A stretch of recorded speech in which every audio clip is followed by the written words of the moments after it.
I am really excited to join the ASOTU crew in Baltimore on May 13th through the 16th for this technology summit. You know, I get together, a lot of people ask me why I do these events and why I go to these events. And one, I'm speaking. Two, the most important thing is to be able to collaborate with other dealers, right? To be able to see what technology they're using and how they're using it in their stores so I can learn from them. The great thing is, you know, all of us, none of us have all the answers. And so I go to events like ASOTU to get around guys that freely share the information. Let's face it, this is a dealer in California that's figured out something. I'm in no danger of competing with him or her. So I share my ideas with them and they share their ideas with us. So I'm really excited to join the ASOTU crew in Baltimore. Join us live on the 13th through the 16th in Baltimore. Be there or be square. See you there. Good morning, everybody. This is the last Friday before ASOTUCon, officially a holiday. We're even going to celebrate the mothers on Sunday. This is the Automotive State of the Union. I'm Paul Daly. This is Kyle Mountsier. We got some news to talk about, but boy, did we sell a lot of ASOTUCon tickets yesterday. My goodness. I think it was like 47 or something like that came in. It's I was crazy. like, oh, guess all these people are coming. It's cool. So funny. Got it. Every year you're just waiting for people like, oh, when are these people who've said they're coming, who have booked rooms, when are they actually going to realize like, oh, I should probably get a ticket? And that day was yesterday. It always happens. You never know when it's going to happen. But I mean, that was 40 something. But the truth is, it's looking like we're going to have a strong 600 to 700 people in Baltimore next week. You can still be there if you go to ASOTUCon.com and check out the agenda and the stages. If you're a dealer, click the ticket button, join us so you can be with hundreds of other dealers and then hundreds of other industry partners who are trying their best. Some OEM representatives. We got OEM. We have a contingent from Spain coming in. We have Steve Greenfield. We have a special startup breakfast thing going on. So that's going to be so much if you're fun. early stage startup, we have a panel with Todd Caputo talking about restoring yourself, like how not to lose your faith, life, and family when you're in the middle of this crazy business. Todd built a $200 million business, and he said his life was almost falling apart. He's going to share a lot of great things. Excited about that. We're treating the whole person gets treated, and you're going to walk back and you're going to have insights and you're going to be energized and inspired and have a bunch of new contacts in your phone who are doing the things that you want to figure out how to do, and they're going to help you. And you're also going to have this bracelet. Whoa, look at that. Made a post yesterday with all the swag that you're gonna get, but the bracelet has a little sneaky thing on it. People are gonna get the bracelet, they're gonna tap it, and then all of the sudden everybody's gonna be on their phone for the next 3 hours trying to beat each other. Because there's a game. If you tap this, there's an ASOTUCon game. But I'm gonna put this bracelet on right now because I forgot to put a watch on today. Whenever that happens, I just feel like question real quick before we get into the news. Brian Benstock at the end of that video said, be there, be square. Have you heard that since 1998? I mean, 98. I don't even know if they said it in 98. Showing his age there yesterday. That's funny. So a lot of you guys know Russell Richardson, or Russ Flips Whips. And he made a post yesterday because he's in Australia right now. And he's guys, I didn't know. Did you see the post about the gas station? Yeah, the gas station. It made it on national news. It's crazy. Did it really? Yeah. National Australian news is wild. That's unbelievable. The funny part is he's like, guys, I don't even know how to pump gas here. It's crazy. Where's my credit card? I went inside and the guy's like, well, you pump the gas and then you pay for what you pumped. He's like, what? That I'd never heard of that. And I just commented on this. I was like, your millennial is showing. Your millennial. That was my comment. I was like, and everybody else in the comments like, am I that old? Like, we used to have that society where you just pump it. I mean, we didn't have credit cards really back then. You had to pay cash, like when that came around. But yeah, I mean, I still remember when people would come out and pump for you. I do too, because in New Jersey that was the law, and I spent a lot of my life in New Jersey. And is it still the law? Can you self pump in New Jersey? I'd imagine. I think I've been in New Jersey. I would think so. Dude, I can't imagine as of 15 years ago you couldn't. Maybe even 10 years ago you couldn't. It's some kind of law and tax and thing. Yeah, it's just your full servicing. I don't know. I think it is still illegal to pump your own gas in New Jersey. Since 1949 under the Retail Gasoline Dispensing Safety Act. Don't want anybody Smoking and pumping gas, I guess. Wow, somebody's getting paid to lock that one down. But I will say this: it's it's really annoying when you have to wait for someone because nobody's as fast as I am pumping gas. Yeah. I wonder if that do other people have to plug in your EV charger for you too? That's a great question. Oh, that's a skip around. That's a skip around in the old New Jersey. Just buy an EV, you'll be fine. Yeah, you just have to wait a half an hour. All right, let's talk about some news. Let's do it. A new US-UK trade deal dramatically lowers tariffs on British auto exports. It's saving jobs at Jaguar Land Rover, but not without some blowback. American automakers are saying the agreement favors British imports over North American-made vehicles, threatening jobs and supply chains at home. So everyone's excited, and then everyone's not excited. British auto exports to the U.S. will now face a 10% tariff, down from the 27.5% tariff for up to 100,000 vehicles annually. JLR, with 32% of its global sales in the U.S., has resumed exports and praised the deal for bringing certainty to the sector. The American Auto Policy Council, representing GM, Ford, and Stellantis, condemned the deal, saying it undercuts the USMCA-compliant vehicles made in Mexico and Canada. The council said, quote, "This hurts American automakers, suppliers, and auto workers," as they warned that the UK terms could set a damaging precedent for future deals. However, the UK Prime Minister Keir Starmer defended the deal at a JLR plant, calling the tariff cut hugely important to me, while the JLR CEO Adrian Mardell said it is warmly welcomed. The agreement is warmly welcomed. So, all right. So here's the thing. Give us the thing. If the US automakers are really up in arms about this, I gotta wonder why, right? Because here's the list of automakers that are marquees from, like, major automakers, quote unquote major. We're gonna quote major here, from Britain, right? Aston Martin, Bentley, Jaguar, Land Rover, Lotus, McLaren, Mini, Rolls-Royce. So yeah, so all of those people are definitely competing with GM's mainstays for sure. Yeah, with that Jeep Compass out front.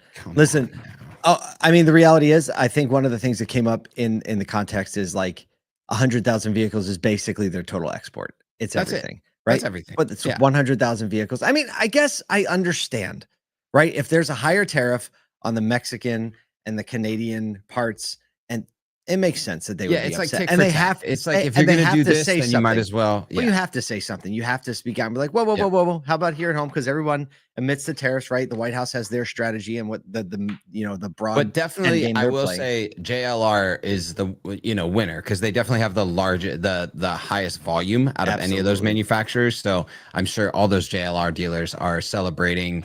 Jack Pearson, Michael Wood, all our friends that are JLR. Yeah. Good friends. We'll see them. Some of them next week. I know. Well, that's just the tariff update, folks. Speaking of not good friends. Segue. Everybody's suing everybody in California these days.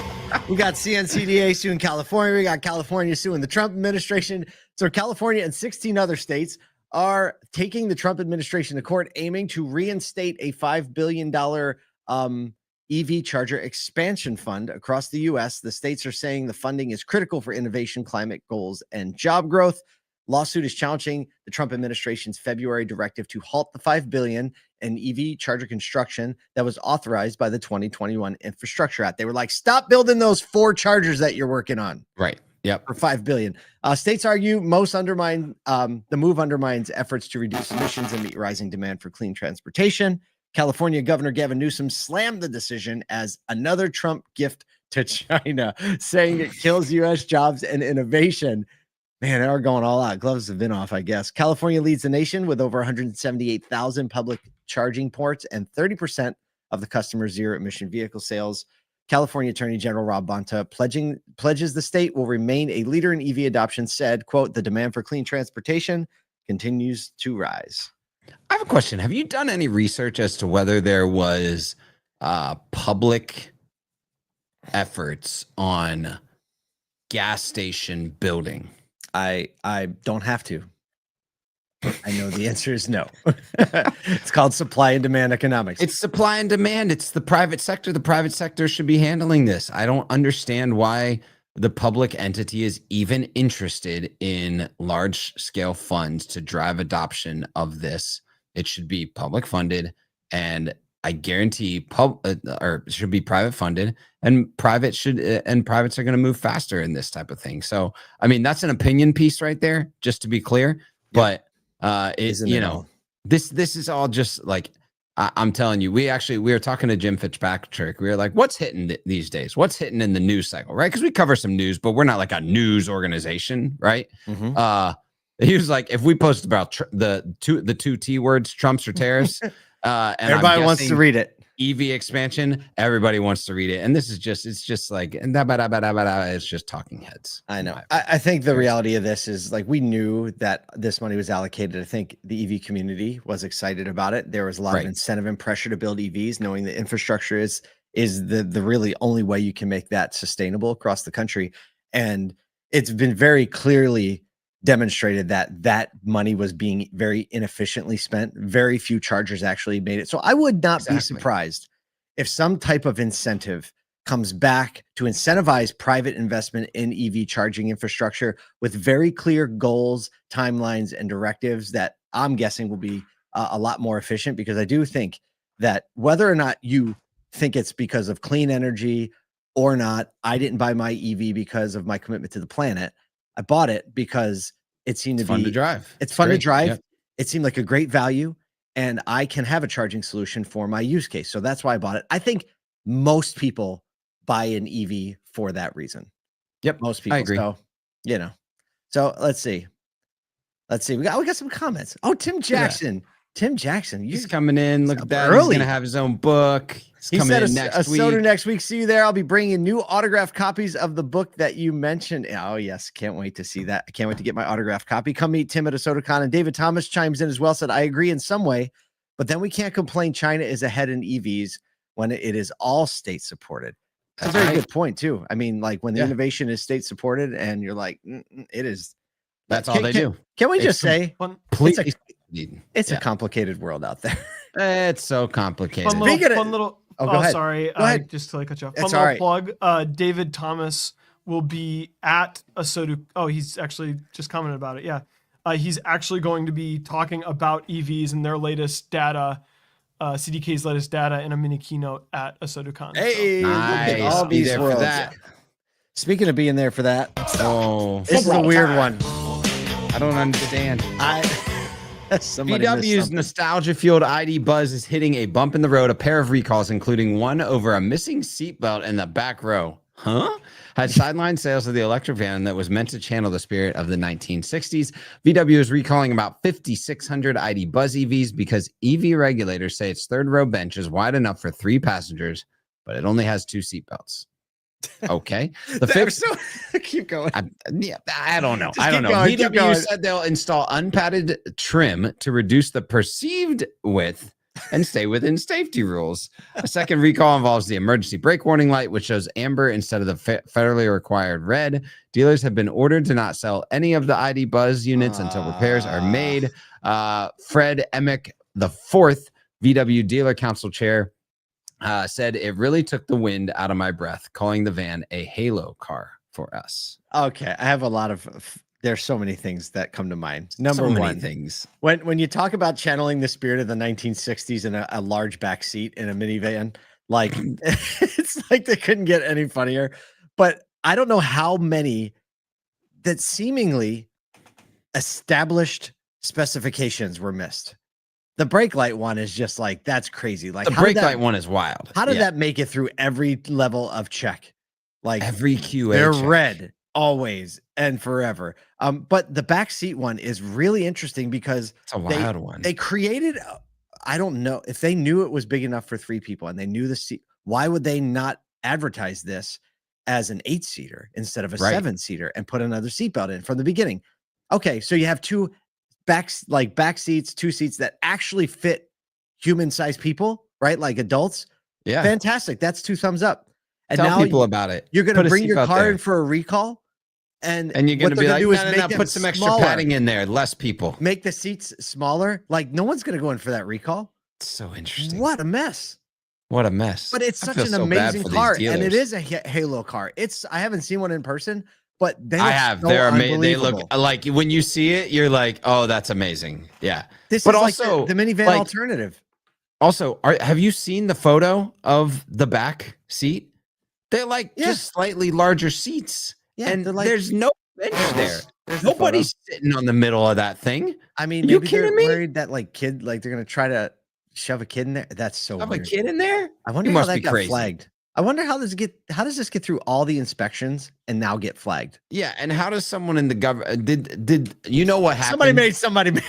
You know what happened? I don't know. Someone didn't make someone mad. Someone in the government bought an ID buzz. They put 9 people in the middle of that thing, sent them on a road trip to go see something in the middle of Montana, and someone got stuck in the middle in the back, and they were like, "What gives? I feel like I should have a seatbelt." That's what happened. They're like, yeah, what's the number for the NSTFA, whatever it is?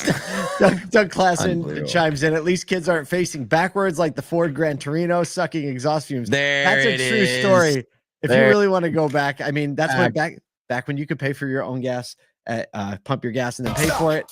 Kids were back there. They were looking out the back window, making faces at the Back drivers with the behind kids. you. Listen, everybody, if you haven't heard, ASOTOCon is next week. Go to ASOTOCon.com, get your tickets, join us and hundreds of our friends. We'll see you here tomorrow morning.